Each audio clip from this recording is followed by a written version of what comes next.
Welcome back कीजिएगा फिर से धमाकेदार वीडियो में। इस वीडियो में कक्षा 8वीं का जो आपका विज्ञान सब्जेक्ट का पेपर होना, तो जल्दी से देख लीजिएगा। आपको सभी क्वेश्चन जो है कंप्लीट करना है। चलिए हम इस वीडियो में जो है आपको सभी क्वेश्चनों के आंसर आपको बता देते हैं।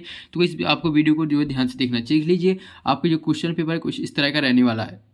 तो गाइस यहाँ पर देख लीजिए, विषय विज्ञान हिंदी माध्यम में आपका जो पेपर रहने वाला है। यहाँ पर एक कोड वगैरह है। कक्षा 8वीं, समय 2.5 घंटे का, पूर्णांक 60 का रहने वाला। चलिए बहुविकल्पी प्रश्न 1 से 5 तक देख लीजिए। निर्देश दिए हुए सही विकल्प चुनकर उत्तर लिखिए।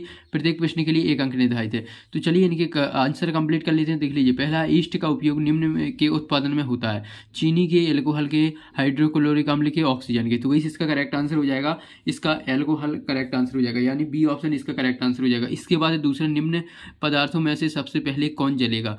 पेट्रोल, लकड़ी, लोहे की छड़, गत्ता। तो वही इसका करेक्ट आंसर हो जाएगा पेट्रोल। तो ये ऑप्शन इसका करेक्ट आंसर हो जाएगा। इसके बाद ये तीसरा आ जाता है, मैग्नीशियम का रिबन वायु में जलने पर उत्पन्न करता है। तो क्या करता है? मैग्नीशियम ऑक्साइड जल और प्रकाश, मैग्नीशियम ऑक्साइड और ऊष्मा, और ये मैग्नीशियम ऑक्साइड, ऊष्मा और प्रकाश। इसके बाद मैग्नीशियम ऑक्साइड जल, ऊष्मा। तो इसका करेक्ट आंसर हो जाएगा, इसका सी वाला ऑप्शन करेक्ट आंसर हो जाएगा, मैग्नीशियम ऑक्साइड, ऊष्मा और प्रकाश। तो इसका करेक्ट आंसर लगा लीजिएगा। तो इसके बाद आ जाते हैं आपका चौथा है, पौधों और जंतुओं की वह स्पीसीज जो किसी विशेष क्षेत्र में विशिष्ट रूप में पाई जाती है। विशेष क्षेत्रीय स्पीसीज या संकटापन्न स्पीसीज या विशेष क्षेत्रीय स्पीसीज एवं संकटापन्न स्पीसीज, और इसमें से कोई नहीं। तो इस करेक्ट आंसर हो जाएगा, इसका करेक्ट आंसर हो जाएगा चौथी का ए वाला, विशेष क्षेत्रीय स्पीसीज। इसके बाद आ जाता है पांचवा, लैंगिक प्रजनन में भाग लेते हैं। कौन लेते हैं? 2 नर जंतु, 1 नर व 1 मादा जंतु, 2 मादा जंतु, इसमें से कोई नहीं। तो इस करेक्ट आंसर हो जाएगा 1 नर और 1 मादा जंतु। तो इस बी ऑप्शन इसका करेक्ट आंसर हो जाएगा। इसके बाद आ जाते हैं यहाँ पर रिक्त स्थान 6 से 10 तक। तो देख लीजिए, पहला निर्देश नीचे दिए गए प्रश्नों के उत्तर जो है रिक्त स्थान की पूर्ति करना है। प्रत्येक प्रश्न के लिए 1 अंक निर्धारित है। तो यहाँ पर देख लीजिएगा, पहला जो छठवां है आपका, कास्ट कोयला वायु में जलकर कार्बन डाइऑक्साइड और डॉट डॉट उत्पन्न होता है। तो क्या इसमें करेक्ट आंसर हो जाएगा? ऊष्मा। तो इसका उत्तर क्या भर देना? ऊष्मा इसका करेक्ट आंसर हो जाएगा। इसके बाद दूसरा आ जाता है, यानी सातवां आ जाता है, जिन पदार्थों का ज्वलन ताप डॉट डॉट होता है और जो ज्वाला के साथ सावधानीपूर्वक आग पकड़ लेते हैं, ज्वलनशील पदार्थ कहलाते हैं। तो इससे ताप जो है इसमें लिख देना, ताप बहुत कम होता है। तो इसमें लिख देना बहुत कम होता है। तो इसका करेक्ट आंसर हो जाएगा बहुत कम। इसके बाद 8वां है, कागज बचाने का अर्थ है डॉट डॉट को बचाना, यानी पौधों को बचाना। तो इस पौधों से ही जो है कागज बनती है। तो इसका करेक्ट आंसर हो जाएगा पौधों को बचाना है। इसके बाद आ जाता है 9वां, वह निषेचन जो मादा के शरीर के अंदर होता है, डॉट डॉट निषेचन कहलाता है। कौन सा? यहाँ पर हो जाएगा आंतरिक, जो मादा के अंदर होता है वो आंतरिक निषेचन कहलाता है। तो इसका लिख देना आंतरिक निषेचन। इसके बाद है, लड़कियों में मासिक धर्म चक्र की शुरुआत डॉट डॉट कहलाती है। क्या? मूनार्चे। तो इसका करेक्ट आंसर हो जाएगा, चलिए लिख देते हैं, मूनार्चे। तो इसका करेक्ट आंसर हो जाएगा मूनार्ची इसका उत्तर हो जाएगा। ठीक है, तो जल्दी से इसका स्क्रीनशॉट ले लीजिएगा, मूनार्ची इसमें उत्तर लिख देना। इसके बाद आ जाते हैं आपके नेक्स्ट अब आ जाते हैं, देख लीजिए, लघु उत्तरीय प्रश्न 11 से 16 तक आपके लघु उत्तरीय प्रश्न है। यहाँ पर देख लीजिए, निर्देश दिख रहे होंगे आपको। नीचे दिए गए प्रश्नों के उत्तर एक शब्द वाक्य में लिखना है। प्रत्येक प्रश्न के लिए 2 अंक निर्धारित है। तो देख लीजिएगा, 11वां क्वेश्चन है आपका, शिशु एवं बच्चों को टीका क्यों लगाया जाता है? तो इस शिशु एवं बच्चों को टीका इसलिए लगाया जाता है क्योंकि जो बच्चे की जो बीमारियों से लड़ने की क्षमता बढ़ जाए। इसके बाद है 12वां है, अपने बहुत अधिक व्यावसायिक महत्व के कारण किसे हम काला सोना कहते हैं। इसके बाद है, कोयले के परिणाम द्वारा 3 उपयोगी उत्पादों के नाम बताना। इसके बाद है 14वां है, किन्हीं 2 राष्ट्रीय उद्यानों के नाम। इसके बाद है 15वां, मरुस्थलीकरण कब होता है? तो इनके चलिए आंसर देखेंगे। पहले सभी क्वेश्चनों को देख लेते हैं, फिर इसके बाद इनके आंसर देखेंगे। ठीक है, इसके बाद आ जाता है 16वां। तो 16वां देख लीजिए क्या कह रहा क्वेश्चन, मनुष्य में गुण धर्म की संख्या कितनी होती है। इसके बाद अब आ जाते हैं आपके लघु उत्तरीय प्रश्न। देख लीजिएगा, लघु उत्तरीय प्रश्न है यहाँ पर 17 से 22 तक। तो इस निर्देश दिए हुए हैं, 30 से 40 शब्दों में इनके उत्तर लिखना है। प्रत्येक प्रश्न के लिए 3 अंक निर्धारित हैं।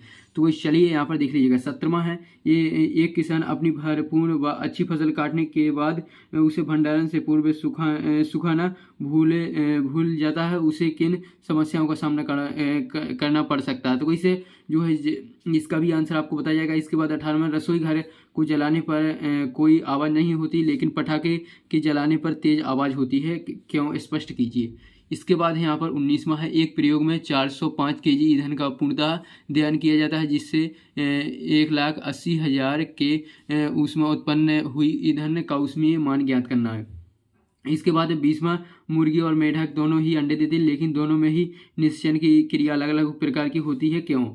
इसके बाद 21वें, निम्न में से जरायुज जंतु और अंड प्रजक जंतु को परिभाषित कीजिए, विभाजित कीजिए। तो वही जरायुज जंतु वे कहलाते हैं जो डायरेक्टली बच्चे पैदा करते हैं, और अंड प्रजक वो कहलाते हैं जो अंडा देते हैं। तो वही इसमें देख लीजिए, जरायुज जंतु हो जाएंगे जो है, जिसमें मानव हो जाएगा जो है डायरेक्टली बच्चे पैदा करते हैं।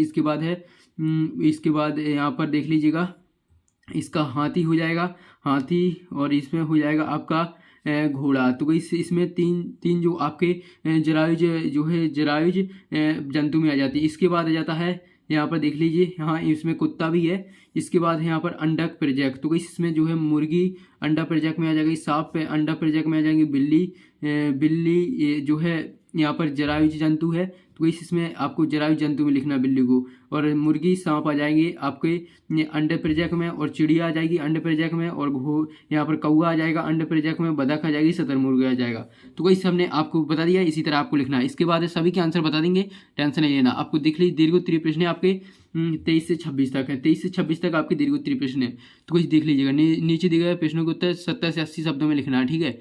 चलिए, इनके जो है प्रत्येक प्रश्न पर आपको 5 नंबर मिलने वाले हैं। तो इस गेहूं की फसल उगाने की इन क्रम का सही क्रम लिखिए। तो इस कटाई, गेहूं का भंडारण, तो इसको क्रम में लगाना, पहले जो है मिट्टी की तैयारी की जाती है। इसी तरह आपको जो है, चलिए हम इसका भी बताएंगे आपको, ठीक है। इसके बाद है 24वां, निम्न को हितैषी और हानिकारक सूक्ष्म जीव में वर्गीकृत कीजिए। तो इस देख लीजिएगा, हितैषी हो जाएगा यहाँ पर आपका, हितैषी हो जाएगा यहाँ पर, ईस्ट आपका हितैषी हो जाएगा, और लैक्टोबैसिलस हो जाएगा, और राइजोबियम आपके हितैषी में आ जाएंगे, ठीक है। तो वैसे ये 3 चीज़ आपके जो है हितैषी में आ जाएंगे। फिर हानिकारक में आ जाएगी मलेरिया, परजीव और रोटी की फफूंद। तो वैसे 3 चीज़ जो है हानिकारक में आ जाएंगे, ठीक है। इसके बाद सतत का लिंग निर्धारण किस प्रकार होता है, विस्तार से समझाना है। इसके बाद है 26वां है, पहाड़ों पर वायुदाब कम क्यों होता है, कारण सहित लिखना है। चलिए, इनके सभी के आंसर देख लेते हैं आप। तो गाइस ये रहा आंसर, देख लीजिएगा। यहाँ पर पहले का यहाँ पर बी ऑप्शन हो जाएगा, दूसरे का ए, तीसरे का सी, चौथे का ए, पांचवें का बी। इसके बाद छठवें में उष्मा, और सातवें बहुत कम, और आठवें में पौधे, नौवें में आंतरिक, और 10वें में मोनार्चे हो जाएगा। तो गाइस इनके आंसर तो हमने पेपर में भी सॉल्व आपके करवा दिए थे। चलिए अब प्रश्नों के आंसर देख लेते हैं। तो गाइस देख लीजिएगा, ये रहे आपके प्रश्न। तो गाइस जल्दी से स्क्रीनशॉट लेना है, सिर्फ आपको देख लीजिए 11वां क्वेश्चन का आंसर का स्क्रीनशॉट ले लीजिए। देख लीजिए क्वेश्चन है, यहाँ से आपका आंसर है। तो जल्दी से स्क्रीनशॉट लेते चलिए, ये आपका 11वां हो जाता है। इसके बाद हो जाता है नेक्स्ट है आपका 12वां। तो गाइस 12वां देख लीजिएगा, ये रहा आपका 12वां। तो गाइस यार आप लोग पहले तो वीडियो को लाइक कर दीजिए, क्योंकि आप लोग बाद में भूल जाते हो। तो गाइस ये रहा आपका 12वां का आंसर, तो जल्दी से इसका स्क्रीनशॉट ले लीजिएगा। इसके बाद है आपका 13वां का। तो गाइस ये रहा आपका 13वां का आंसर। तो गाइस ये रहा आपका 13वां का, जल्दी से इसका स्क्रीनशॉट ले लीजिएगा। इसके बाद आ जाता है 14वां। तो वही रहा आपका 14वां का आंसर। तो वही इसमें राष्ट्रीय उद्यानों के नाम लिखना। तो वही रहा आपका 14वां का आंसर। इसके बाद आ जाता है 15वां। तो वही रहा मरुस्थली कब होता है, मरुस्थलीकरण कब होता है। तो वही रहा आपका 15वां का आंसर, फटाफट स्क्रीनशॉट ले लीजिए। इसके बाद आ जाता है 16वां। तो वही से रहा आपका 16वां, जल्दी से इसका स्क्रीनशॉट ले लीजिए। इसके बाद आ जाता है 17वां देखेंगे। तो वही 17वां का आंसर देख लीजिएगा। इसको आपको देख लीजिए, पहले फसल खराब हो सकती है जब, जैसे हमने बताया था ना आपको, जैसे आपको फसल सुखाने से पूर्व आपने जो है उसे देख लीजिए, एक किसान अपनी भरपूर और अच्छी फसल काटने के बाद सुखाना भूल गया, उसे किन समस्याओं का सामना करना पड़ता है। तो वही देख लीजिएगा, उसे फसल खराब हो सकती है, और देख लीजिए और भी कारण है, देख लीजिएगा इस पेज में। तो इस देख लीजिएगा, उस पर जो है जीवाणु का हमला हो सकता है, अंकुरण क्षमता कम से हो सकती है, और फसल और कीड़े चूहे सूक्ष्म जीवों का हमला हो सकता है, फसल में फफूंद लग सकती है, फसल मौसम के कारण बर्बाद हो सकती है। तो इस इन कारणों की स्क्रीनशॉट ले लीजिएगा। इसके बाद आ जाती है नेक्स्ट है 18वां। 17वां के बाद 18वां का स्क्रीनशॉट ले लीजिएगा, पूरा का पूरा आंसर है। इसके बाद है यहाँ पर 18वां के बाद 19वां। तो इसी रहा आपका 19वां का आंसर। तो इसी रहा आपका 19वां का पूरा है। यहाँ पर ये आपका हल हो चुका है। तो इस 40,000 किलो जूल पर किलोग्राम आ जाएगा 19वां का आंसर। इसके बाद ये था 20वां। तो इसी रहा आपका 20वां का आंसर। तो इस जल्दी से 20वां का स्क्रीनशॉट ले लीजिएगा। इसके बाद आ जाता है 21वां। तो इसी रहा आपका 21वां का स्क्रीनशॉट ले लीजिए। इसमें आपको जरायुज और अंडजनक जो है इसमें छांटना था, देख लीजिए जरायुज और अंडजनक। तो वैसे हमने पहले ही पेपर में बता दिए थे, ठीक है। तो जल्दी से इसका स्क्रीनशॉट ले लीजिएगा। इसके बाद नेक्स्ट आ जाता है 21वां के बाद 22वां देख लीजिएगा, वायु मंडलीय दाब किसे कहते हैं समझाना। तो वैसे रहा उत्तर। इसके बाद 23वां देख लेते हैं। तो वैसे रहा जो है क्रम लगाना था, गेहूं फसल उगाने से पहले मिट्टी तैयार करना हो जाएगा पहला। इसके बाद दूसरा देख लीजिएगा, दूसरा बीज उगाना, बीज बोना, खाद उर्वरक डालना, सिंचाई करना, खरपतवार और कटाई। तो वैसे ये सभी भंडारण, तो वैसे ये सभी आपको क्रम से लगा देना, ठीक है। चलिए हम नेक्स्ट देख लेते हैं। नेक्स्ट है आपका 24वां में आपको हितैषी और हानिकारक छांटना था। तो कुछ देख लीजिए, हितैषी 3 हो जाएंगे और हानिकारक आपके 3 हो जाएंगे। जल्दी से इनकी स्क्रीनशॉट ले लीजिएगा। इसके बाद आ जाता है नेक्स्ट आ जाता है आपका 25वां। तो इस 25वां का स्क्रीनशॉट ले लीजिएगा। इसके बाद जो लास्ट बचा है 26वां, तो इसी रहा आपका 26वां का आंसर यहाँ से यहाँ तक है। तो जल्दी से 26वां का स्क्रीनशॉट ले लीजिएगा। हमने आपके फटाफट पूरे सभी क्वेश्चनों के आंसर कंप्लीट कर दी। अब आपको जो पेपर हमने बताया अच्छे तरीके से इसे कंप्लीट करके जाना है। तो कोई जल्दी से यार आप लोग वीडियो को लाइक कीजिए और चैनल पर नए हो तो चैनल को सब्सक्राइब। तो गाइस मिलते हैं नेक्स्ट वीडियो में।